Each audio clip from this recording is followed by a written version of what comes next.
Thanks for coming out. We will take some questions for Head Coach Tom Brands. Coach Brands, back-to-back-to-back, really tough tests from Oklahoma State, Penn State, Ohio State. What have you learned about your team these 2 weeks? We learned a lot. We knew we were going to learn a lot. Like I've been saying, we knew that this was on our schedule. We had it circled, and so we're making progress a little bit. We just keep working. And specifics, you can get into them, and it would be long and boring, and I might be giving an edge away a little bit. But things that I saw tonight that were progress is riding. Definitely riding, finishing periods on top. But there's also some things that we got to continue working on. I mean, you look at our, leg attack defense at 97, 41, 74. 74 did it just right. That guy's coming, and he gets his hands locked, and if you drape, you're in trouble. And we draped on the third one, stopped the first two, and then we got to get to our offense. That's the first lesson probably. Guy comes, you stop him, stalemate, go.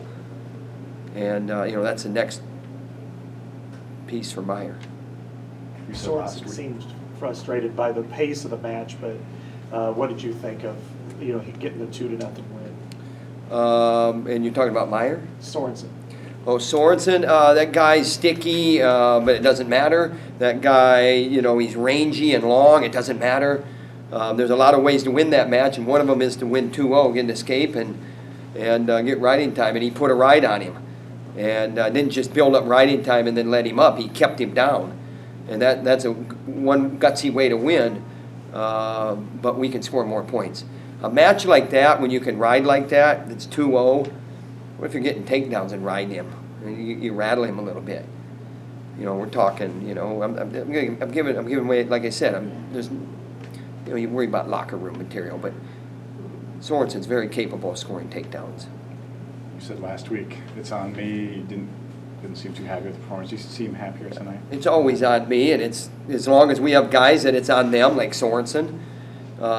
We got great things going on, and what I meant by that is. There's if you remember what I said before that, I was congratulating the fans for coming. And, and then you kind of let the air out of the balloon.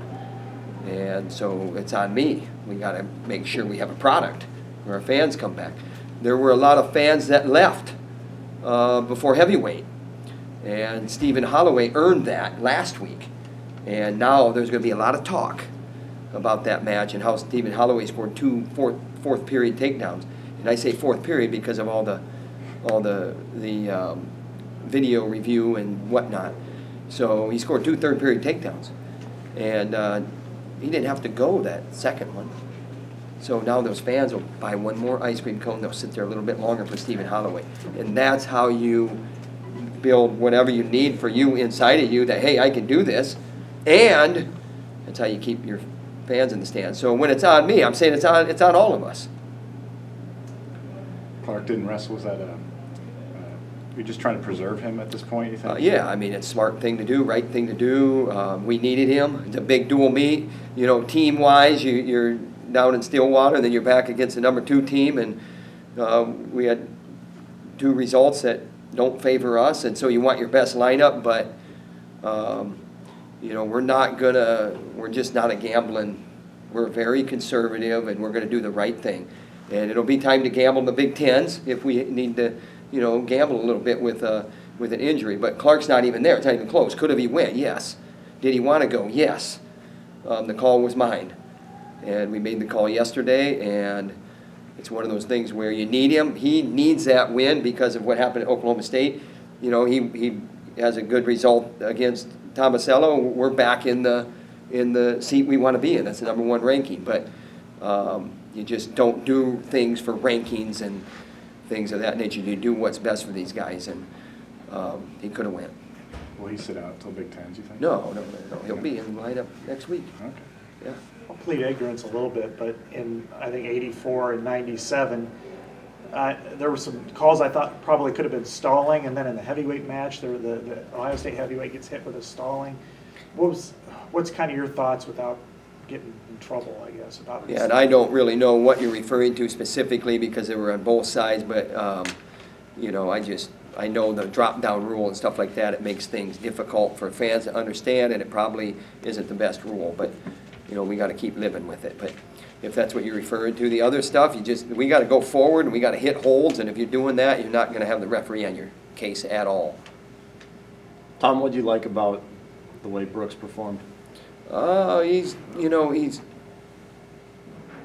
the thing, he has gotten better at not getting rattled when, like, I mean, he kind of got over aggressive or whatever, the guy shot in, got the leg high, usually he's pretty good there, don't let that leg get so high, and then he takes us down fairly easy, I was surprised.